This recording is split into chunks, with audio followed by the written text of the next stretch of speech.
The board will now reconvene in open session. The time is 6:12. We thank you for taking the time out of your busy schedule to join us tonight, and at this time, we respectfully ask you to turn off the sound of your cell phones. May I remind anyone wishing to address the board that they must have completed a public comment card before the start of the public portion of tonight's meeting, indicating the agenda item or topic about which they wish to speak. As your Board of Trustees, we are here to set goals for the district, listen to reports presented by the superintendent and his designees, approve and review the budget, approve certain personnel appointments and contracts, and make policy for the district. Management is a responsibility of the superintendent. It is the board's responsibility to govern the affairs of the district and ensure that the district is moving forward in meeting the vision and the goals that are set on an annual basis. Meeting times for the board meetings are posted on the AISD website, AbileneISD.org. The public is invited to attend. This time, I would like Ms. Allison Camp, Executive Director of Student Services, to join us at the podium to lead us in invocation and pledges. Good evening. All right, pray with me, please. Lord, we come to you tonight and we give thanks for the opportunity to serve the families and the students of AISD. We ask that you give all of us wisdom in our daily decisions and all of our decisions we make tonight. Help us to lead with integrity. Be with us as we seek your will. In your name, amen. Please stand. I pledge allegiance to the flag of the United States of America and to the republic for which it stands, one nation under God, indivisible, with liberty and justice for all. Honor the Texas flag. I pledge allegiance to thee, Texas, one state under God, one and indivisible.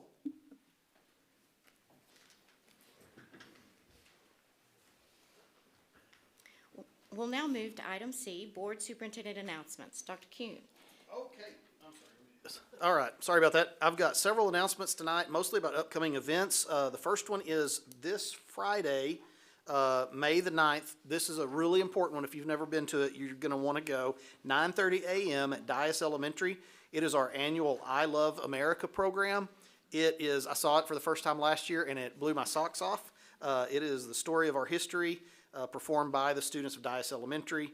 A lot of their parents come, a lot of their parents obviously serving in the military. It is a really great event, and if you guys can at all squeeze that into your schedule on Friday, I would invite you to come to that. I know the folks at Dias would love to see you there. Coming up tomorrow at 4 p.m., we have a program for retirees and service award winners. That's at ACU's Hunter Auditorium. What's Hunter? Okay, the Welcome Center. Sorry, thanks. I'm still learning my way around Abilene. At ACU's Hunter Welcome Center at 4 p.m. And then on Thursday of this week, the 8th at 6 p.m., we are having our annual retiree dinner, and that is going to be catered by students at the Lift. It takes place at the Lift. I should have said that. 6 p.m. at the Lift, retiree dinner catered by our culinary arts students that work there at the Lift in the cafe and take classes in food preparation. On, I think I wrote the date wrong on this one, but we have adult ed graduation coming up. I definitely wrote the date wrong yesterday because I wrote May 4th and today's May 5th, so that's not right. And I'm sorry, but I don't remember the right date. It may be the 14th. It's the 14th. I just forgot to draw the one. So that is adult ed graduation. That takes place at the Abilene High Auditorium at 7 p.m. That is one of the things I got to go to early on in my career here in Abilene, and it's really awesome to see those folks get their GEDs and their diplomas. And then on the 20th at 6 p.m., also at the Abilene High Auditorium, we have a graduation for several of our students who are in special programs. It's a very inspiring graduation to go to as well, and you're invited to that. And then I want to share 3 things that are really fun activities that you may put on your calendar if you're available. The first one is Wednesday of this week, the 7th, at 2:15. If you can find your way to Taylor Elementary, they're going to be having a robotics display with our students, doing some really innovative and cool things. And I plan to go there that day. And if you can make it, I checked with the principal today to make sure that board members would be welcome, and she said absolutely, would love to see you there. On the 15th, We have something called a red and blue game at Shotwell at 5:30, and I'm not exactly sure what that is. Is Coach Gar here? I'm not seeing Coach Gar, but I'm assuming it's a Cooper athletic event, probably like an intra-squad scrimmage or something like that. So I didn't go to that last year. I really don't know what it is, but I'll be there, and you're welcome to come too. You can sit by me if you want to. And then on the 19th at 7 p.m., Craig Middle School Pops is performing at ACU's Boone Family Theater. So that'll be really cool too. You may not be able to make it to all of those, but if you can make it to some of those, I know they'd love to see you there. And there's a lot more going on. This is not an exhaustive list. Those are just some of the highlights. But certainly at the top of the list, I would say Friday, 9:30 a.m. at Dias. If you haven't seen that, you definitely need to see that. It really does get busy around this time of year, so put your running shoes on and follow Dr. Kuhn around and you will be tired. Any other announcements? Then we will move along. At this time, we'll have our regular feature called the Teaching Minute, which is the highlights of teaching and learning across the district. Enjoy.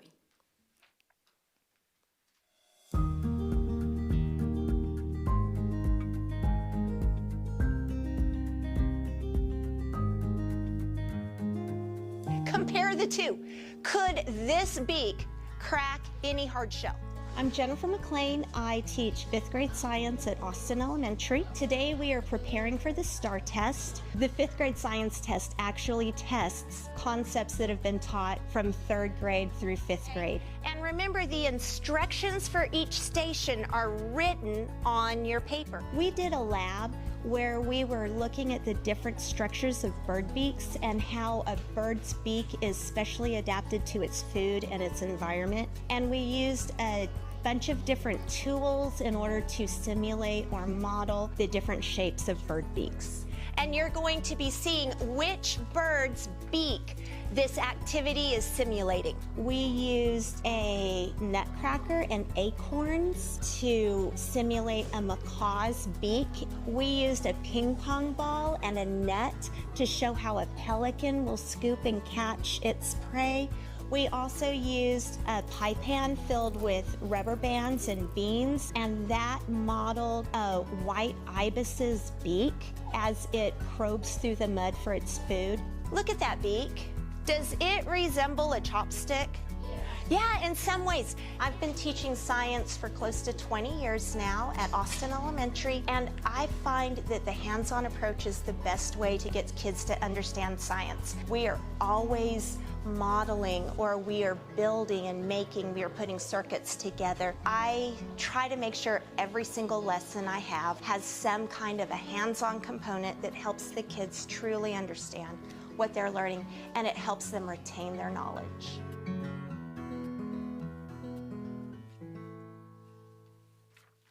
That was awesome. Thank you, comms team, for putting that together, and what an awesome teacher she is. We'll now move on to item 4, recognitions. We've postponed all of the Student Leadership Academy because in just a few minutes there's going to be a parade going down the Pine Streets happening behind us now, unless the weather's made a difference we don't know about. We were afraid of all of the different parking and traffic patterns that were going on. We didn't want our families to get involved in that and have a difficulty in parking. So we are going to postpone that till June. We're going to skip to item 4E, and that's in-house. So Dr. Kuhn will be helping us recognize the Texas School Public Relations Association President-elect and state awards. And just to be clear, if you're here right now, you may be here for a while. You may be trapped here with the parade going all the way around our building. I can see it. And if so, well, we'll just have a good time. God, those blinds are closed because I might get distracted. All right, so Jordan is calling up his comms team because we have a really cool announcement. If you've never heard of TSPRA, that stands for the Texas School Public Relations Association, and that is the largest school public relations organization in the United States, because everything's bigger in Texas, right? So we have the biggest state school public relations association, and I'm gonna give one part of this acknowledgement tonight, and then I'm gonna turn it over to Jordan Zemer, Dr. Jordan Zemer, to do the rest of this and talk about some of the awards that our team has won. And I'm seeing your medals, which is awesome. But let me do the first one, and the first one is this: Dr. Zemer, our very own Dr. Jordan Zemer from Abilene ISD, has been named the president-elect of this statewide organization, the largest school public relations association in the United States of America. And I think that is a great tribute to the quality of the work that our team here does and is able to show the rest of the state. So what's really cool about this, as president-elect, that means he's the incoming president. He is going to be leading, he's going to be sitting at the head of the table in an association that has schools like Dallas, Houston, Fort Worth, San Antonio, El Paso, much bigger cities than Abilene, but our people are leading the way, and that's a testament to the quality and professionalism that you exhibit and the work product that you guys put out, which I've been absolutely blown away by since I got here. So I'd like to ask everybody to give Dr. Zemer a round of applause, because this is a huge personal and professional accomplishment for him, but I think we're the real winners because we have you here leading this for our school district. So thank you, Dr. Zemer, and I'll let you tell the rest of the story. Thank you, Dr. Kuhn. It is an honor to represent Abilene ISD and this community at the state level, but I want you to know it's a greater honor to get to serve this community with this team every day.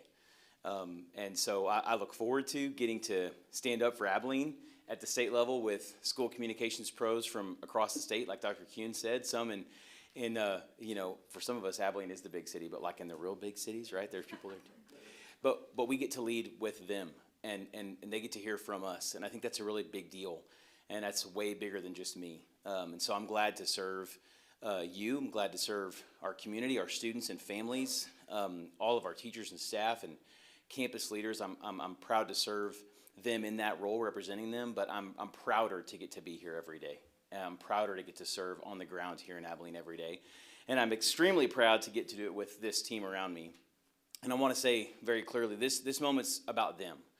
And what I'm about to show you, the awards they receive, is not about me. It's about them. It's about the work that they've put in every day to spreading the word about great things happening in our classrooms every day. You just saw it with Teaching Minute, right? That's the proof. That's what we're here to talk about, and to these guys that are doing that work every day. So this is about them. So with me tonight, I have our Assistant Director of Communications, Caitlin Panessa. I have our Digital Media Specialist. This is Randy Cluck. Okay, but last but not least, this is Truman Young, everybody's favorite. Sorry, Randy. No, but I want you all to know that this team is incredible, and the work that they do every day to stay behind the camera and make sure other people get to be in front of it so that they get celebrated, it shouldn't be lost on any of us. It's thankless often. They're the face behind the camera, making sure that person gets to be celebrated. But I'm so grateful for the opportunity for you to get to see them and know their names and see their faces, and understand that this is a small but mighty band of people who comes to work every day with one passion, and that is getting to say there's great stuff happening here, and we want everybody to know. It's a pretty simple mission, right? And we get the privilege of carrying it out. And what's really cool is because that's the heart of their work. They have put Abilene ISD and Abilene ISD Communications on the map in Texas public education. That's what these awards right here mean. This team has been recognized among the very best by, as Dr. Kuhn said, the largest group of school communications professionals in the country, serving over 1,000 school districts with more than 1,000 members and executives of every level, right from assistant superintendents of communications on down. And they looked at the work this team did over the past year and said, this is what your work looks like. So I want to tell you about a couple of these things. The first is the biggest deal is we submitted a portfolio of video content, just like the Teaching Minute you just saw. And if you wonder, how does that stack up to districts across the state? The way it stacks up is those districts looked at our videos and said, you are one of the 8 very, very, very best in the entire state. So that Crystal Commendation Award right there, which this is Truman holding up our Crystal Star. If you ever want to gaze at it, you can come to our hallway sometime. We're proud to have opened the trophy case for communications. But the other finalists in the category of award winners were Cy-Fair ISD, for example, 3rd largest district in the state. right? It's districts like that that are this group of finalists, and we were named among those 8 for our work in video portfolio. We also received 2 Best of Category awards for video marketing and for live sports events. So you can see Truman and Randy wearing their medals. But I want you to know, when you watch an AISD live broadcast and you wonder how does that stack up, our peers across the state said that's the best in the state, right? And when you wonder, hey, how does our video marketing compare? Our peers said that's the best in Texas. That's what this means, right? And I want you to know again clearly, that's not about me. It's about these guys. It's about the work that they do every day. It's about the work that Caitlin does when she helps them get organized. And we won other awards there in a variety of categories, from photography to features to special events that we put on. So this group does a lot of work, really long hours that they put in, and I wanted to make sure that I stood up here tonight and just stood on the table for them, for you guys to get to see and know them and know that right now there's a parade going down the street for them. That's how hard I went, guys. I wanted the whole city out here to make sure you guys know all that they do to celebrate Abilene ISD every single day. So above all, last thing is I want you to know, one thing we talk about in our hallway every day is we're here to serve. And so we keep a service mindset. We'll continue to do that. We believe that's the path forward for us in supporting you guys in Abilene ISD. So thanks for all your support, your consistent encouragement. It's a joy to get to do this work every day for Abilene ISD. So Thank you, Jordan. We're going to, please, we want to take a picture with you guys, and then I have a few more brags on you guys after the picture. Okay, all right. It's very uncomfortable for us to be in a picture. I just want you guys. I just don't know who's going to take it. I think Joe. He is an honorary member. Don't let us down, Dr. Walden. You gotta be kidding me. That's genius.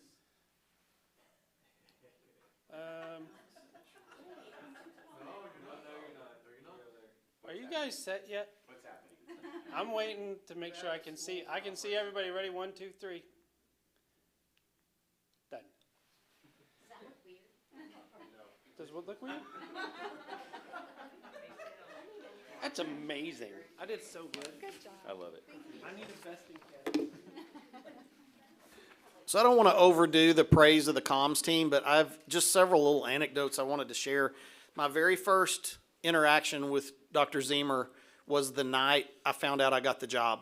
And after they let me know, Daryl Zeller let me know, it was on the phone, they put Jordan on the phone, and he basically laid out like here's how the communications is going to happen as far as announcing you to the town, and here's what we need. And I'd had some things lined up in case I got the job, and so immediately he just jumped into action, and I was just completely blown away by the preparation and the professionalism of that moment. And that in that moment I was like, holy moly, this guy's good. That was my first interaction with Jordan, and there's been no letdown. I mean, since I got here. And I want to talk specifically about AISD Live, because I think it's real easy for us as a community to take it for granted. If you can't go to a game, it's probably available, and not just sports either. Fine arts events, lots of things are available online. And what is on offer in AISD Live rivals anything at any school district in the state. And honestly, there are school districts much larger than us that do not produce the number of events that we produce, and this involves that gentleman right there, number one, going to a lot of stuff. I can't tell you how many hours this man puts in, but also herding cats with cameramen, some of whom are students, many of whom are students, and making sure we have people to film, we have people to mix the video, right? And there's just so much that goes on. And then with Truman and Caitlin, I get to work with them often because we do a video series called Cune on the Move, and that is one of my very favorite things to do. And it's the same experience. When we jump in the Suburban to go to Dice Elementary to film a Cune on the Move, and they show me the planning that they've put into this, it's awesome. It is such a it's really a level of professionalism that everyone in this school district should try to emulate. You guys are leading the way, and I very much appreciate what you guys do and how you do it, because it's awesome. It's truly awesome. Thank you. in complete agreement. Thank you so much. We'll now move on to item 5, oral communication from the public. The board encourages comments about the district from members of the public. Anyone wishing to address the board must have completed a public comment card before the start of the public portion of tonight's meeting, indicating the agenda item or topic about which they wish to speak. Oral communication from the public is governed by AISD policy BED local. Under the Texas Open Meetings Act, the board is not permitted to discuss or act upon any issues that aren't posted on the agenda for the meeting. A speaker will be given up to 5 minutes to address the board. If, however, the total amount of speakers seeking to address the board at a meeting exceeds 5, the per speaker time limit might be reduced. In no event will a speaker be given less than 1 minute to address the board. Tonight, we only have 1 speaker, so we will not be adjusting the time limit. Dr. Kuhn will monitor the time and make the speaker aware when the time is up, so he has a couple of things he needs to share about that process. Okay, pretty simple process. There is a screen on the little podium right there, and it starts out with a green 5, and when I hit start, that will start counting down. Eventually, I think when it gets to 1 minute, it turns yellow, and when it gets to 0, it turns red. So just monitor that, and when you run out of time, stop talking. We have 1 person here tonight visiting with us. It's Tammy Fogel. Thank you for coming tonight, and welcome to the podium. Good evening, board, Dr. Kuhn, Ms. Wiley. I've told y'all many times, I'm amazed at how much information there is for me to participate in, because I've been an educator before and I was on the other side of things, and now I'm watching how the sausage is made, so to speak, and it's very fascinating. In fact, today someone was like, I was just talking about that I'm studying and preparing to come and be a part of this conversation, even just by participating in the audience. I think it's important to know what's going on. And a guy was like, how do I watch this? How do I look up this stuff? And I was like, oh, here it is, because it's available. And I think one of my desires is to make this part more engaging, to where it's not just y'all up here sharing your information, but other people understand and want to be a part of the conversation. And so it's hard because we don't always agree on things, and I think it's okay to talk about what y'all are doing, and this is a place that's created for me to do it. And I just wanted to address the ELA local policy. It's been a fascinating process to look up and study. It's that y'all talk about in a little bit, with partnering with other organizations within the school district. And I understand that there is a lot of issues with money. So hear me out. I'm not trying to say there's better opportunities, but I do think that it's important that what you're given and what you do, you think differently outside the box. Not necessarily innovative, but maybe reduce and simplify education. Because I do think this approach of innovating all of these things in education can be distracting from academics. I also think that while we're pursuing ways to fund things, it also can cost academics, because sometimes you have to jump through hoops that don't actually achieve the goal of making sure kids can read, write, and participate in a functioning way in society. And it also seems to me, but what was presented earlier in a previous workshop, was that sometimes these partnerships are just people from within the school district moving to the outside of the school district. And so if that's part of the plan, I would highly discourage that, because again, if you're looking for outside players, they need to come from the true outside, not just from other positions within the district. And lastly, I just am concerned that partnering with this opportunity that Texas has provided, the money's there, I get it. But it seems like it's gonna, again, add complexity to the education system that parents are struggling to understand why their kids aren't learning. Parents are struggling to understand, and I'm not saying that it's all the school's job, but there's a lack of cohesiveness, I think, in what's going on within the education system and also with the parents, and so they want their kids to be able to succeed. And I think that bringing more complexity by bringing another person in to be a part of the school, run the school, however you want to word it, is not the best decision right now. And I think simplicity is something that will bring about the desires that y'all are seeking in a better way. And so I would just discourage this. I know you've gotten the grant money for it, but this seemed like the best time for me to bring it up. And so I appreciate you letting me have this time to talk. Again, I know I'm sitting on the outside, so I don't pretend to understand all the moving parts, but I do think from the outside there's some input that is valid, and I appreciate you letting me have the time to talk. Thank you. Thank you for coming, Tammy. Thank you. The AISD The AISD Board of Trustees meetings are preceded by in-depth board workshops, which are held prior to regular meetings. The purpose of our workshop meetings is for the board to discuss items in preparation for potential consideration at future board meetings. Meeting times are posted on the AISD website at abileneisd.org, and the public is invited to attend our workshops. Does a board member need to remove an item for discussion from our consent agenda tonight? Do we have a note, then do we have a motion regarding the items on the consent agenda? I move to approve the consent agenda as presented. Thank you, Rodney. Do we have a second? A second. Blair? We'll now take a roll call vote. Taylor Tidmore? Yes. Bill Enriquez is absent. Danny Wheat? Yes. Blair Schrader? Yes. Rodney Goodman? Yes. Cindy Earls? Yes. Angie Wiley? Yes. Motion passes 6-0. At this time, we're going to move on to item 7, reports. Item 7A is HR Department update. We'll be welcoming Ms. Allison Sims, our Associate Superintendent for the Development of Human Resources. Good evening. Good Welcome. evening. So typically when I stand in front of you to give this report, I give you a lot of stuff with a lot of data in it. And that's going to be a little different tonight, but I did include the data that I normally give you in your board book. So it's there.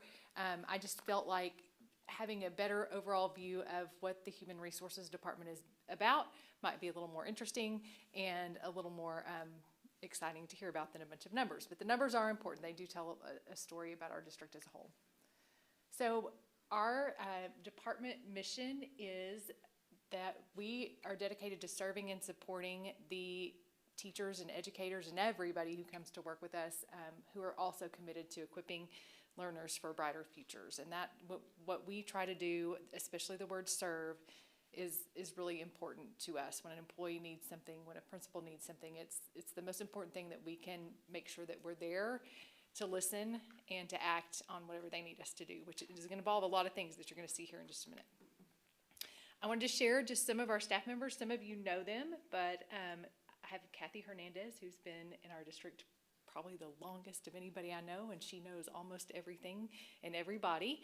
And then I have Jerry Roberts, who works on our certified side. Maribel Gonzalez, she is our fingerprinting specialist and does a lot of other things besides that, but a big part of what she does. Gay Gansky also works on the certified side. Melissa Perez, she works on a lot of records. Ms. Melissa Collins, specialist, and works specifically with temporary employees who are people who may come in and work a few hours a week. We pay them hourly. Nicole Lopez is in charge of the print shop. A lot of people don't know that it lives in the Human Resource Department, but it does. And then Val Medlock, she takes care of the pony delivery, the interdepartment mail, makes those runs for us to make sure everybody's getting what they need. And then Chris Bailey, our executive director. We've got Joy Wiggins, our benefits coordinator. Shane Gilly, substitute manager, and Tyler Burton is our substitute coordinator. So those are the people that you'll see if you come walk around my office, and they're always busy, always something to do in the human resources world. So kind of wanted to take you a little bit on a journey of what we kind of call the life cycle of an employee, which may sound kind of a funny thing to say, but it's true. It goes from onboarding, when you apply for a job and somebody interviews you and offers you the position, to employment, when all the background checking and everything has been done and we're moving now into you working for us. And then retirement, hopefully retirement or resignation, when we take care of the last things that we need to do for you as an employee before you retire or move on to a different school or a different career. So it's kind of the cycle. And so I'm going to share with you some of the pieces that are a part of each of those categories. So for the onboarding process, the frontline hiring process is what they're going to interact with the very minute they decide to apply for a job in Abilene ISD. We added a feature last year to the frontline, it's called Recruit and Hire, and it allows an individual to apply for a job, but if they want to apply for 10 jobs, they can do that all at the same time. It's not 10 separate applications. There's a quick little button you can push, and it allows you to apply for multiple jobs at the same time. Those all are banked in for our principals and hiring managers to look at under whatever job posting they're under, and they look through there, decide who they're going to interview, and take care of the interviews, find the person they want to hire, they recommend them. You have seen the results of some of those things, and so that's a little bit of the onboarding process. But once they're fully hired, we invite them to a new employee orientation where they come in. We take care of a lot of the paperwork that you've got to do. Copies of the Social Security card, working through the I-9 process. It's a massive list of what they've got to do to be fully able to work for us. And then also just a little bit about our district that they get to hear about. And we do about 8 of those in the summer at different times because we want to make sure we hit everybody that we're hiring, because some of them aren't moving here until August 1st. And so those are sprinkled out throughout the summertime, and then one-on-one later when we hire in the middle of the year rather than doing a large group. This year, we're adding to that feature for the certified people. They are also, right after they do a new employee orientation, they're going to move on over and get CHAMPS and Foundation training. So that we've partnered with CNI to make sure that while they're here, they're not just here for a few minutes and then go home. They're going to stay the day and kind of get the very first round of behavior training when they come in. We take care of contracts from certified to non-certified to letter agreements for our paraprofessionals. We provide benefits orientation where they are learning about what the benefit options are as far as healthcare and all of that. And all the other things on there, I could go into more detail, but those are just parts of the onboarding process. We verify transcripts. We make sure a lot of things are in place before we let you come work for us. I do want to mention one thing about fingerprinting, and that is that in the fingerprinting world, we fingerprint anybody who comes to work for us, and somebody reviews every single one of those records. So starts out with our specialist, Maribel. If there's a hit, which means there's something on there that needs to be looked at, then Chris Bailey, and sometimes Chris Bailey and I look at that person and look at that situation and determine, can we hire this person or can we not hire this person? And so we go through a process. We have a matrix that we use to make those decisions, so we're not just kind of feeling sympathy or whatever, but we go through that process. It's very, very important so that we know that the people who are in and out of our schools every day interacting with our students are people that are safe for our kids. Super important part of the onboarding process. The next part is when you're working for us. You receive a contract every year. We go through that process. You're going to get appraised in some way. Every employee is appraised every year in some shape, form, or fashion. Some of them get to do a little shorter checklist. Some of them are T-tests. Some of them are non-certified. Even our custodians and maintenance shop people receive some kind of evaluation every year so that they know how they're doing, what they need to work on to improve. So big important part of employment.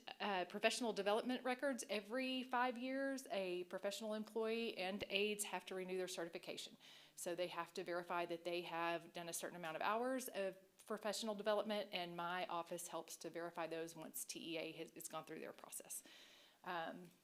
We work through certifications. We make sure that the people we've hired who are supposed to finish their certifications work through that process appropriately. They get a lot of communications from Jerry Roberts, who works on certifications a lot in our office, to make sure that they're on track, and if they're not, then we're having conversations, or the principals are having conversations with those people so that they know, hey, this is where you are, and you've got to get it taken care of before you get another contract. So big part. Calendars. My office takes care of the academic calendar. We set that through a committee process, and then I have a person in my office who makes every single work calendar, and there are a lot of them that we build so that employees know when they're supposed to go to work, how many days they're supposed to work, that kind of thing.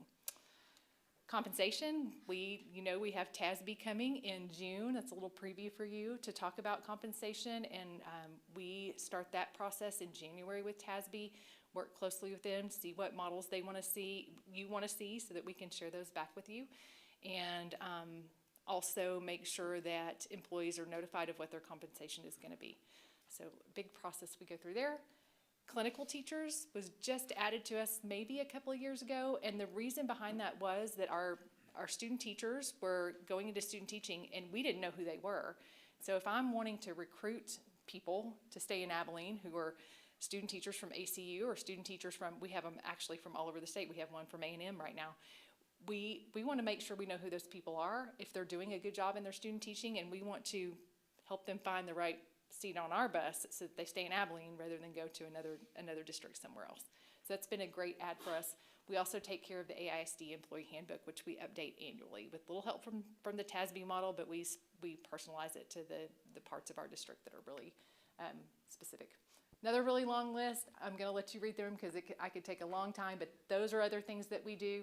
I will tell you in that list, the volunteer screening has become a really big rock. And when Chris and I talk to other people who are in our positions in other school districts, we are probably the most proactive in ensuring that if you're a parent and you're going to go on a field trip with first graders to the zoo, we're going to make sure that that you're a safe person to be around kids. So we go through a very good process, and I feel good about it, knowing who's hanging around any child at any time on our campuses or on a field trip. So that has become larger and larger, especially in the fall. Retirement or resignation, we take care of your service records. We send them off if you need us to send them off to another district because you're moving. We also help make sure that if you need just a copy of it for your own records, we get those to you. We help with the service and retiree awards. We provide everybody with an exit interview, and with our new system now, everybody who off-boards with us and is resigning and retiring completes an exit interview. We look over those carefully to make sure that we're not missing something with an issue on our campus or anything that the person might want to say. We report some things to TRS. I've got to look because this is not the part that I do very we help provide the information on the process. So when somebody calls us, says, hey, I'm retiring, they're part of the early notice, and they're like, I don't know what to do, we connect them with the right resources so they know what to do as a part of the retirement process. You would be surprised how many people call and want their money from us, their retirement money from us, and we sometimes have to explain, we don't have the money. TRS has the money, and here's how we're gonna facilitate you getting that. We hopefully, if you're retiring from us, we would love to onboard you as a substitute and just get you switched over so you can come and do that for us. And our very best substitutes are always retirees. We can count on them. They work for us a lot and they do a great job. And then a lot of them also come back as temporary workers. We have a lot of retirees who come back in and do tutoring, and they get to kind of set their own schedule with the campus and work with kids in small groups, which is really a nice way for them to kind of slowly ride into the sunset. So that is kind of an overview of the things that my department does and the things that we work through. It's a lot. I will tell you, I can't think of a group of people who work harder to ensure that employees get their needs met. And I'm proud of the people that work in my office that make that happen every day. They are incredible. If you've ever interacted with them, you know that. So that is the end, unless you have any questions for me. Just that back to, you said that they went straight to CNI and did the champs and training. Is that every level, even janitorial and? No, I think we're just focusing on teachers right now. We may include some of our aides who are going to be instructional aides in that as well. The tricky part about that for them is if we do that, we have to pay them. So our teachers, it provides automatically some professional development that they'll get credit for from that kind of seamless process. I'm excited about that. How many retiring teachers stay on as subs? I don't have an exact number, but it's quite a few. It is quite a few. Our sub pool has grown so much this year, and a lot of that is due to retirees. When we left ESS, the ones that didn't want to work for ESS as a sub provider came back and wanted to work for us. So the longer we've kept subs, the more and more we're seeing retirees want to come back and work for us. I can get you that information, though. I don't have an exact number. Curious. But a lot. If I can brag real quick on our substitute operation, our fill rate of substitutes is a lot higher than schools I've worked at previous.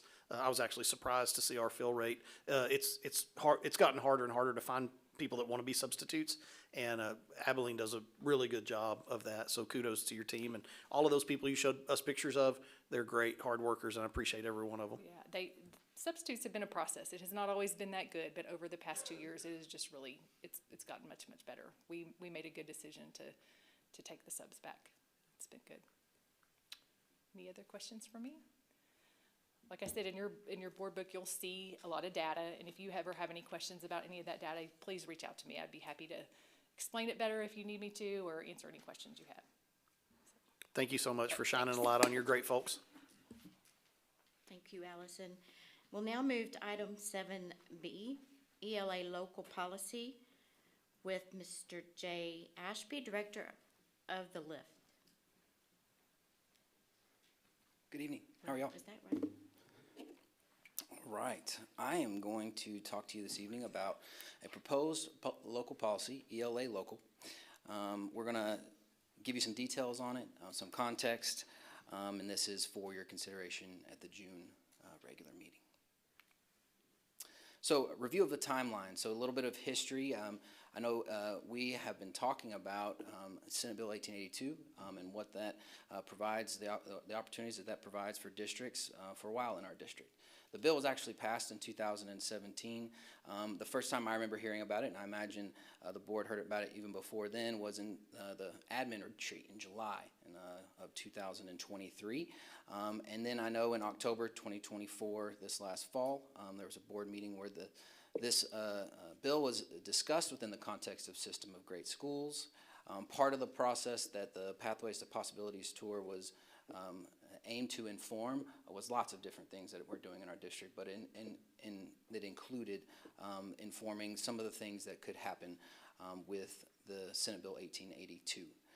In December 2024, we applied for a School Action Fund Partner Managed Planning Grant, which is a grant through TEA that supports schools exploring this possibility. And we were awarded that grant in February of 2025. So that is kind of the background and the history of this conversation in AISD.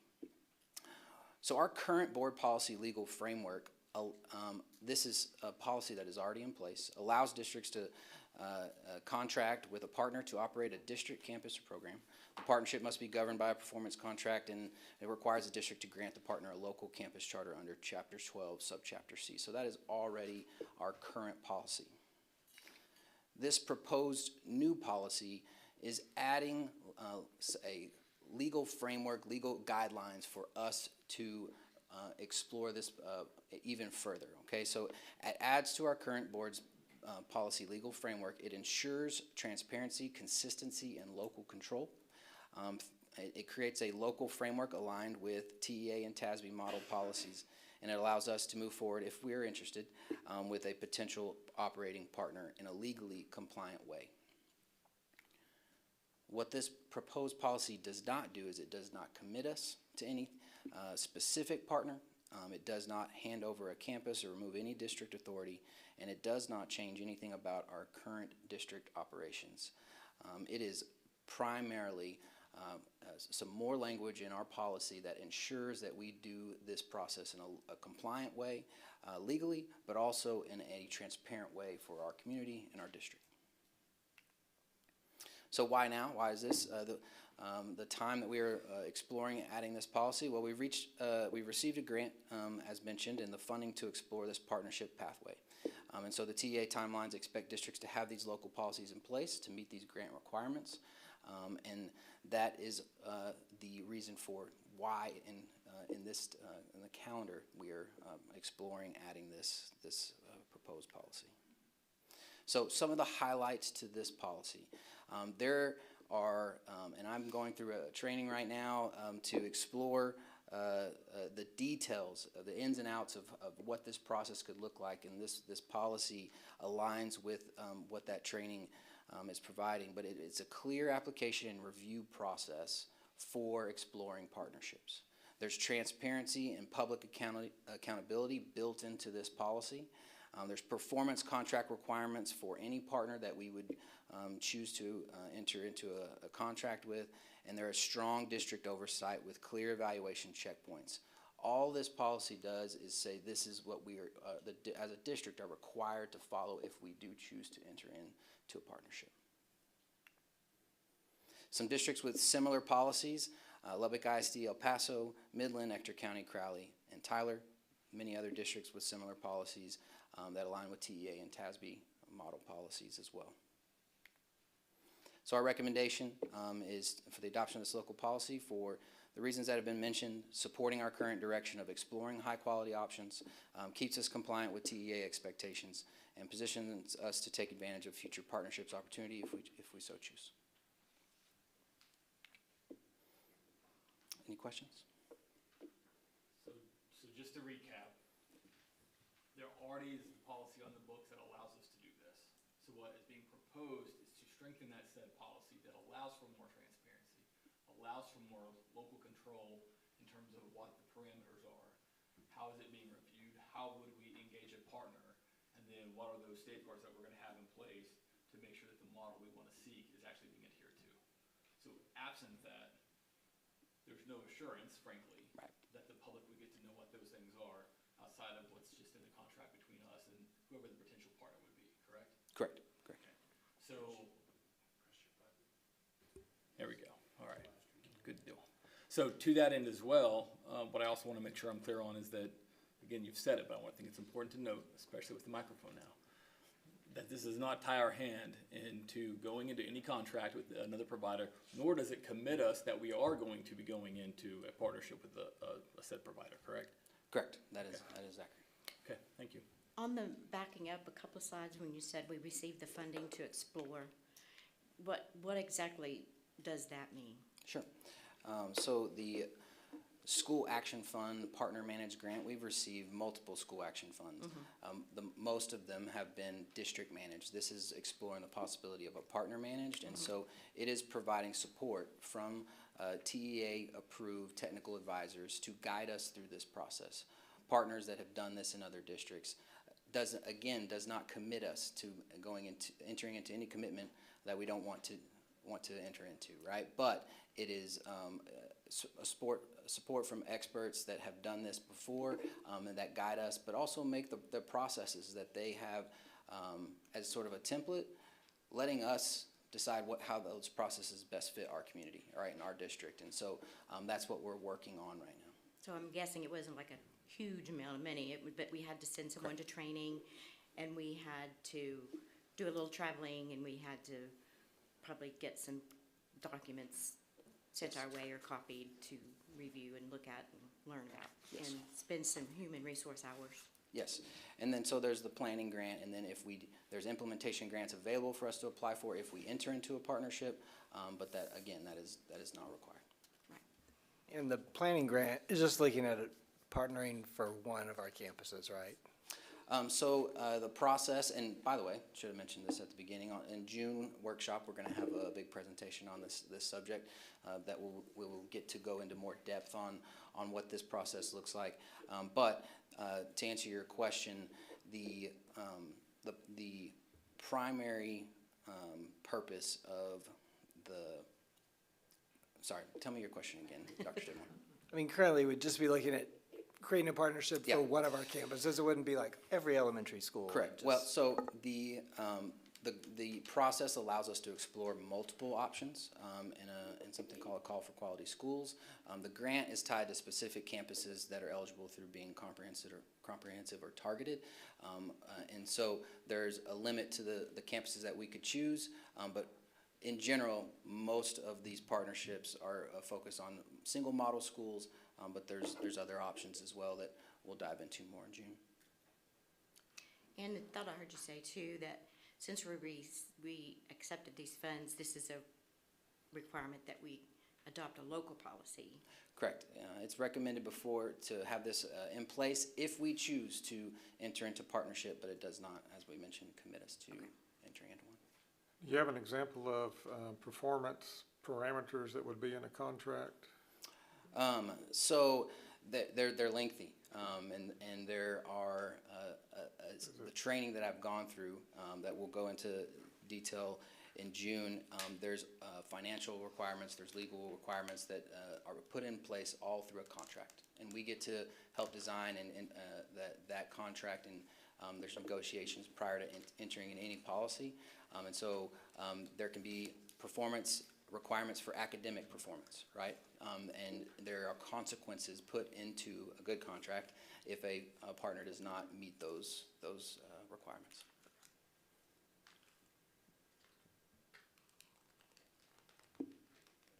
Any other questions?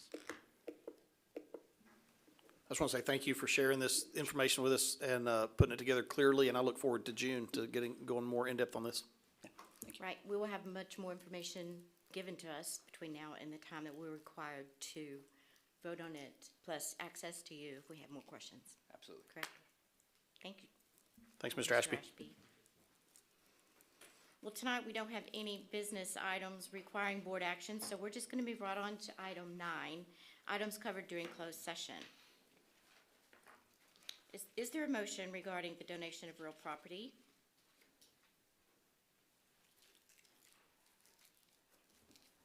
Sure. I'll pick the lengthy one here. I move that the board authorize the superintendent or designees and board president to obtain surveys, appraisals, due diligence studies, environmental studies, and/or any other necessary services, and to accept and finalize the donation of the Conley Building, an improved tract of land more specifically described as OT Abilene, TIF number 1, Block 7, Lot 23 and 24, and N3W26 of 22, situated in Abilene, Taylor County, Texas. We have a motion, eloquently stated by Taylor. Do we have a second? I second. By Blair. We'll now take a roll call vote. Cindy Earls? Yes. Blair Schrader? Yes. Angie Wiley? Yes. Rodney Goodman? Yes. Danny Wheat? Yes. Bill Enriquez, absent. Taylor Tidmore? Yes.